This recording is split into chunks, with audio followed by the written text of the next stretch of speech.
Coba deh bayangin, gimana kalau gedung pencakar langit, lukisan mahal, atau bahkan emas batangan bisa kita perjualbelikan segampang kita jual beli Bitcoin? Nah, hari ini kita bakal membongkar rencana super ambisius dari sebuah platform namanya XNX, yang janji-janjinya sih mau bikin itu semua jadi kenyataan. Yuk, kita gali lebih dalam. Pertanyaan ini tuh bener-bener jadi jantung dari misinya XNext. Mereka mau banget menjembatani aset-aset fisik yang kita kenal, kayak properti, dengan dunia digital. Caranya, lewat sebuah konsep yang lagi panas-panasnya dibicarain, namanya tokenisasi aset dunia nyata, atau RWA. Ini ide besarnya, ini fondasinya. Oke, jadi apa sih XNext ini sebenarnya? Yuk kita lihat gimana mereka ngejelasin diri mereka sendiri di dalam rencana bisnis yang mereka buat. Menurut dokumen mereka, XNX ini bukan sekedar bursa biasa, bukan cuma tempat jual beli. Mereka nyebut diri mereka Super Hub Aset Digital Global. Maksudnya apa? Ya mereka mau jadi platform serba ada. Mulai dari verifikasi kepemilikan aset, ngelola kekayaan, sampai ikut ngambil keputusan bareng-bareng lewat DAO. Semuanya dalam satu atap. Strategi mereka ini berdiri di atas dua pilar utama, RWA dan RDA. Gampangnya gini, RWA atau aset dunia nyata itu artinya ngubah aset fisik, misalnya apartemen atau lukisan mahal, jadi token digital di atas blockchain. Sementara RDA atau aset digital nyata itu fokusnya buat validasi aset yang dari sononya emang udah digital.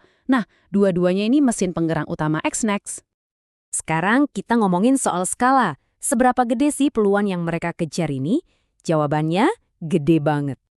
Coba lihat angka ini. Ini gila sih. Riset dari firma sekelas Boston Consulting Group dan McKinsey itu memprediksi kalau pasar tokenisasi aset dunia nyata ini bisa nyentuh 16 triliun dolar di tahun 2027.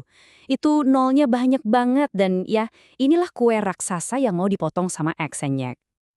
Terus duit segede itu datangnya dari mana coba?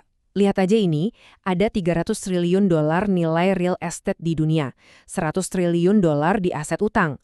Sebagian besar nilai ini tuh terkunci, nggak liquid, alias susah buat dicairin atau diperjualbelikan dengan cepat. Nah, XNX melihat ini sebagai peluang emas buat ngebuka gembok likuiditas itu. Jadi gimana mereka ngelihat posisi mereka di antara para raksasa kripto yang udah ada? Menariknya, rencana mereka itu nggak memposisikan XNX buat head-to-head langsung sama Binance atau OKX di bidang mereka. Enggak, malah mereka memposisikan diri sebagai pelopor di kategori yang sama sekali baru, ekosistem RWA dan RDA. Jadi mereka nggak coba menang di permainan yang ada, mereka coba bikin permainan baru. Oke, sekarang kita lihat gimana semua ini disatuin. Jantung dari ekosistem ini adalah token platform mereka yang namanya XNXR. Dan token ini dirancang buat jadi lebih dari sekedar alat tukar biasa. Jadi, apa istimewanya token ini? Menurut rencana mereka, token ini punya 4 fungsi utama. Pertama, sebagai bahan bakar buat dapat diskon biaya transaksi. Kedua, sebagai surat suara buat ikut voting di DAO. Ketiga, sebagai kunci buat ngebuka layanan manajemen kekayaan. Dan yang terakhir, ya tentu aja sebagai alat pembayaran. Ini cara mereka buat mastiin tokennya punya guna yang nyata, bukan cuma buat spekulasi. Dan ini dia pembagian 366,86 juta tokennya. Coba dia perhatian, bagian paling gedenya, 35%, itu dialokasiin langsung ke ekosistem RWA dan RDA. Ini kayak ngasih sinyal kuat kalau fokus utama mereka ya memang buat ngebangun dan ngasih insentif ke pasar baru yang mereka incar ini. Tentu aja, ide segede ini butuh tim yang kuat di belakangnya. Jadi, siapa sih orang-orang di balik NXNext? Yuk kita bedah sedikit struktur dan kepemimpinannya. Inkubator strategis di balik proyek ini ternyata adalah Dragon Capital Group, sebuah grup keuangan yang listing di Nasdaq dan punya sejarah panjang sejak tahun 1977. Ini penting, karena ini kayak upaya buat nyambungin dunia keuangan tradisional yang udah mapan sama inovasi Web3 yang masih baru. Nah, kalau Dragon Capital itu bisa dibilang otaknya, yang jadi tangan dan kakinya di lapangan itu adalah Phoenix Horizon Digital Capital Holdings.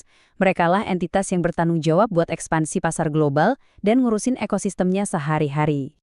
Kutipan dari chairman-nya, Jack Guan, ini benar-benar ngerangkum semua misi mereka. Intinya apa? Yaitu tadi, pakai teknologi blockchain buat ngeverifikasi kepemilikan aset di dunia nyata supaya aset itu bisa diperdagangkan secara global, bebas hambatan. Oke, sekarang kita masuk ke bagian yang mungkin paling kompleks dari rencana ini. Kita akan coba bedah model ekonomi mereka, gimana cara kerjanya buat pengguna. Dan kita bakal sajikan ini secara netral ya, langsung dari apa yang tertulis di dokumen mereka. Model utama mereka ini namanya paket aset. Sederhananya gini, pengguna masukin USDT buat langganan satu paket, nanti mereka dapat sesuatu yang disebut daya komputasi. Anggap aja daya komputasi ini kayak semacam booster atau pengganda yang naikin nilai aset kita, di mana keuntungannya nanti bakal dilepasin sedikit demi sedikit setiap hari. Selain keuntungan individu, ada juga model yang mereka sebut akselerasi dinamis. Intinya, ini adalah sistem bonus berjenjang. Semakin besar kinerja tim atau jaringan yang berhasil dibangun, semakin besar juga persentase bagi hasil yang bisa didapat. Ini strategi yang cukup umum buat mendorong pertumbuhan komunitas secara organik. Nah, selain model paket aset tadi, ada juga model ekonomi kedua yang namanya manajemen kekayaan spot. Di sini pengguna bisa langsung staking token XNXR mereka dan dapat imbal hasil yang dihitung dan dibayar setiap 8 jam. Jadi ini nawarin jalur partisipasi yang beda nih di dalam ekosistem. Terakhir, yuk kita intip ke depan. Rencana seambisius ini pasti butuh peta jalan yang jelas kan? Nah, inilah fase-fase pengembangan masa depan seperti yang dijabarkan oleh XNX. Peta jalan mereka ini cukup jelas dan terstruktur buat beberapa tahun ke depan. Dimulai dengan peluncuran global di akhir 2025, lanjut dengan ekspansi pasar dan peluncuran DAO di 2026. Nah, tujuan jangka panjangnya ini yang besar. Integrasi penuh dengan perusahaan-perusahaan di dunia nyata. Dengan visi pamungkas menjadikan token XNXR sebagai aset penyelesaian universal untuk sektor RWA di tahun 2027 dan seterusnya. Jadi, setelah kita bedah semua rencana dari XNX ini, pertanyaan besarnya kembali lagi ke kita. Terlepas dari berhasil atau tidaknya proyek spesifik ini, ide dasarnya itu sangat kuat. Pertanyaannya sekarang, apakah ini beneran masa depan keuangan? Sebuah masa di mana batasan antara aset fisik dan aset digital itu jadi makin kabur bahkan hilang sama sekali? Nah, itulah yang kayaknya patut kita renungkan bareng-bareng.